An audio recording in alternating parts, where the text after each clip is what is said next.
वालिद पंहिंजे पुट खे धीउ खे चवंदो फलाणे जी ॾिठी अथई केॾी होशियार आहे, तोखां बि होशियार आहे।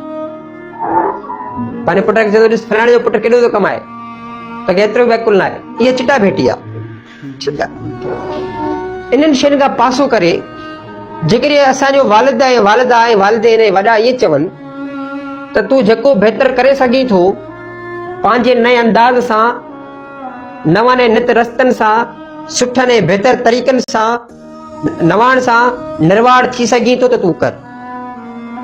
If you can not doesn't matter.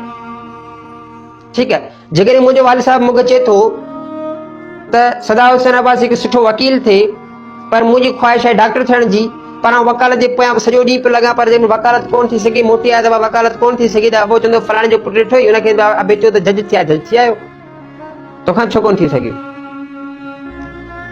हर हिकु शइ जेका चिटा भेटी आहे, जेका कंपेरिजन आहे, इतां स्टार्ट थींदी आहे डिमोटिवेशन।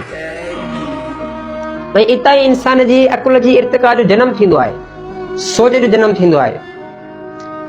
इंसान सोचींदो तॾहिं आहे, इंसान ॾाहो तॾहिं थींदो आहे जॾहिं हुनखे दुख मिलंदा आहिनि। अला ॾाही मथियां ॾाही सूर ॾिसनि, लतीफ़ चए थो अला साईं मूंखे इंटेलेक्चुअल न कर, ॾाहो न कर, छो जो इंटेलेक्चुअल ॾाहा ऐं ज़हीन माण्हू जेके आहिनि उहे सूर ॾिसंदा आहिनि, उहे तकलीफ़ूं ॾिसंदा आहिनि। बग़ैर तकलीफ़ुनि, बग़ैर सूरनि जे ऐं बग़ैर हर्डल्स जे तव्हां कंहिं शइ खे अचीव ई कोन था करे सघो।